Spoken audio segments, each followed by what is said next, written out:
Hello and welcome to Tool Room Confessions. It's Mikey here.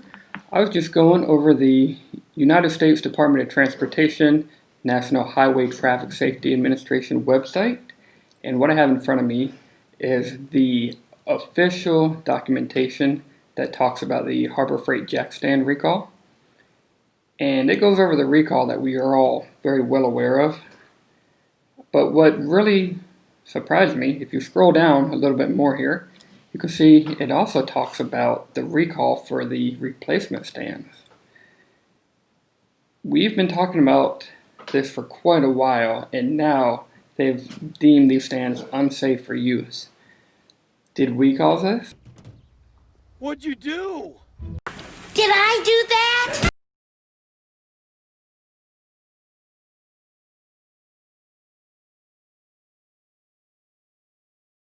Here's where I think the problem happens. I think because there's not enough weight on here, it's very possible because these handles are bent out, that you might actually be able to, with a light weight, like a small, medium-sized car, bump this pawl enough to release the mechanism and have a collapse. See, this is all the way down, and it fell. Just that simple.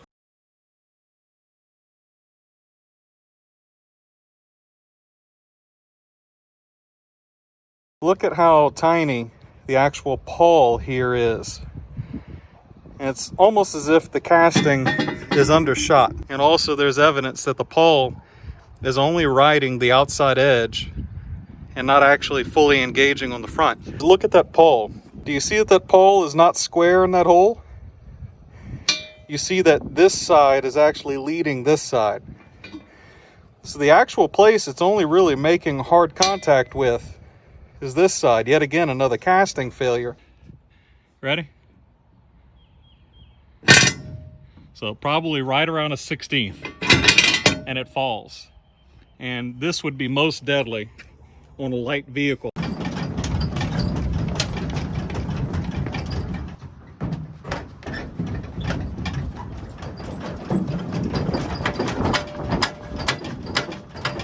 Just take a look at how much weight was on this stand. Wait, but what I find interesting is how much it managed to flatten this material out and actually rolled the edge over like this. That's not good. This is a very, very, very soft potted metal, melted car spring situation going on here. And the issue with that is something that could become a future problem is that pawl drags along these teeth on the anvil. And if the metal is this soft, you might only get so many times of dragging the anvil in and out of here before you could round the edges of these teeth off enough that it would be even more hazardous than how poorly shot the teeth are already. So that's the question here. Are these stands actually defective? Well, yes, they are. They've maimed and killed people. Go look in the comments section of our last video. There's tons of people talking about it happening to them or a friend. They're unsafe. They need to be gotten rid of.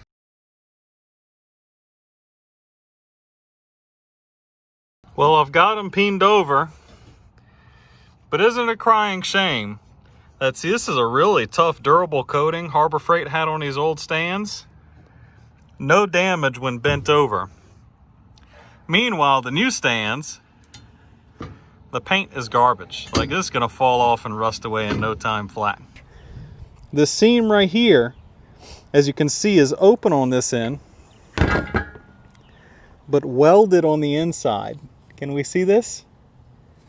Now, what's happening is these stands are physically splitting here, what's called a zipper failure. And that's because whenever you weld two pieces of metal together, especially two very low quality pieces of metal, and those pieces of metal have possibly been welded too hot or too cold, the metal around the outside the weld, which would be visible here, the metal on either side of the weld becomes embrittled. And the stand, the way that it's shaped, you can see here that we have a support. We have a support, but we have no support and we have no support in probably the most important place on this stand, because a lot of the tension on this stand travels down, all of it travels down both of these legs. And without a support here, there's a tremendous amount of force put on this seam that Harbor Freight ever so conveniently covered with a sticker. Now, the question is this a manufacturing defect or is it a low volume problem? And the answer is no. So it's not a low volume problem, this is a design failure. Let me ask you this, people. These stands failed, these failed, and were recalled because they're mousetraps and they'll kill you. These replaced them, fixing the manufacturing defect in the casting to make it much more difficult for the stand to kill you by collapsing the pawl mechanism. But now we've got a seam, a zipper failure happening in the weld because of a engineering mistake. There should not be there should be a support here. This shouldn't be left open in a place where you're very much relying on that weld to be strong. So here is the recalled jack stand, here is the replacement jack stand. Look at what happened when I bent the pin in, the tab. You can see here that the paint fell off. So whatever coating process Harbor Freight was using on the old stand was actually higher quality than the coating process they use on the new stand. But your trade-off was the anvil was dangerous on this one and it's kind of not dangerous on this one anymore. So did we literally trade powder coating for garbage enamel paint to have a better anvil? Well, I kind of wonder if all this happened, they panicked and had to make these and get them out as quickly as possible. They did. And I think that's part of it, is that powder coating takes a long time. Right, so you've still got the seam, we've still got chicken scratch welds in here, and you've still got a place where it's unbraced across the bottom and it can split open and fail. Well, anyone who watched one of my last videos showing me picking up the back of the truck would know that the hitch of the truck physically damaged this anvil significantly. It mushroomed and laid over this sharp edge really, really well. So what I'm going to do here is I'm going to place the file on the end. I'm going to push really hard. Try not to kill anybody. Very hard. Very, very hard. Carefully. Carefully. And I'm going to make a full pull. All right, you see how much metal came off on that? Yep.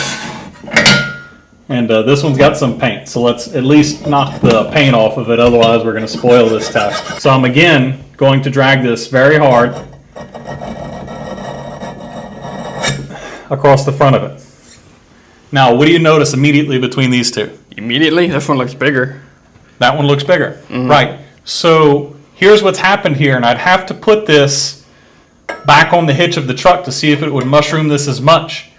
But even though they've given you better teeth, I believe they might have actually cheaped out on the material that they used for the anvil. Which wouldn't surprise me because they obviously cheaped out on the paint. Look at the rust. I didn't notice Oh this yeah, before. already. The paint brand chipped off of the anvil and it's rusting pretty significantly underneath there. Wow. I've used this once. Give that thing like 2-3 years. It'll be destroyed, yeah. So the paint just disappeared. Like, it's gone. All right, you ready? Hold this thing down. Hear the sound? Look at how much metal just came off. Wow. Look, if you could see, it's engulfed in your sweat, but right, there's dust on the. There's metal filings all over. A physical coil of metal came off of the file as we were doing that. I don't know how well this is going to come across on camera, but we're going to try anyways. Here's the cut on this one. Oops. Here's the cut on this one.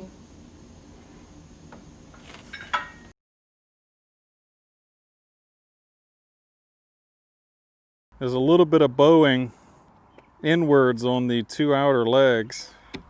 Oh, Jesus. Let me get perfectly behind this rail real quick. There's all kind of waviness and weeble wobbling going on. The anvil has been pushed into the shell of the stand, the base. It's actually peeling the tape up. Woo, this is sketchy.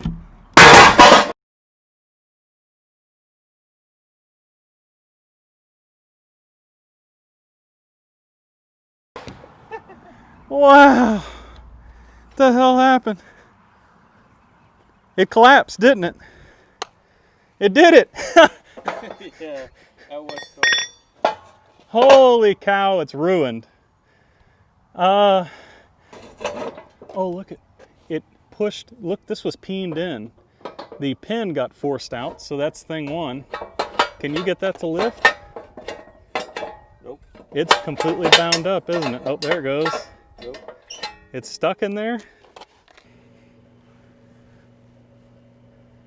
Would you look at that? This is the one it would have been bit on right here. There's no perceivable damage to it. It basically looks like the rest of them. It's got a little bit of wear on the face of it. Let's turn it this way. You can see where it forced the pawl past it, but other than that, what do you think, Seth? I don't see any damage on this. Okay, so we've got pretty substantial amount of weight on it. I'd say we probably got our first ton.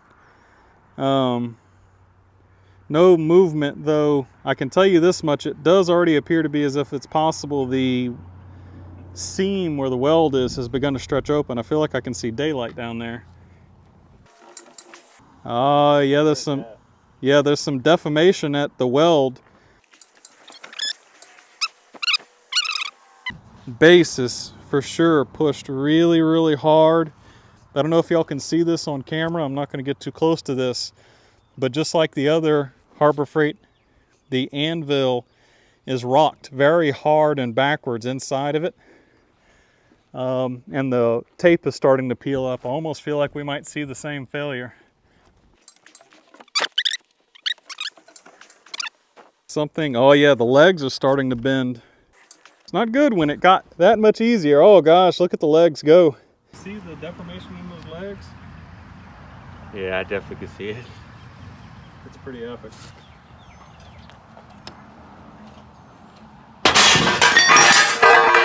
Hello, Jack Stan. Hello, Stan.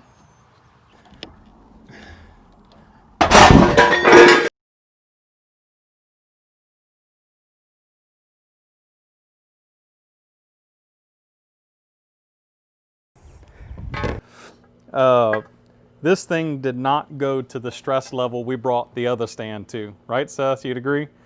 Because it was stiff, but it did not take the amount of force it took because these feet began to deform on the stand. You see how they've mushroomed out?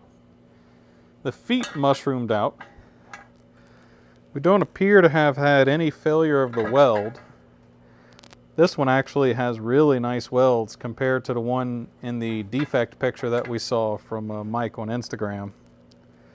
But you can also see here how the weld ends before the end right here.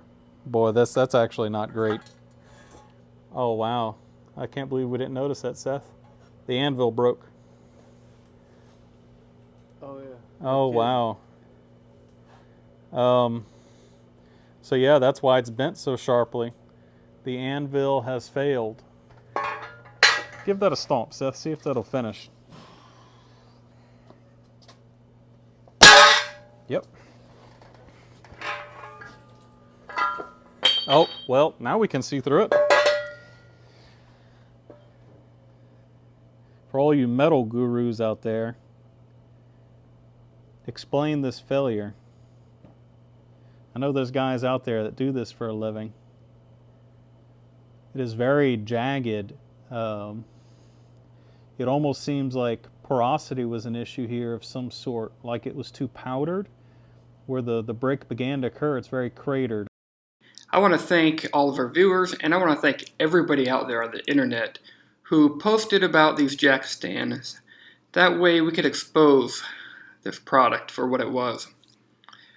I don't have any issues whatsoever with Harbor Freight, but when you make products like this, and you make a faulty product, and then make another faulty product to replace that one, there's definitely a problem. If you own this jack, please, take it back to the store, get rid of that garbage, and go ahead and buy something good quality. Don't forget to visit murphyslawgarage.com.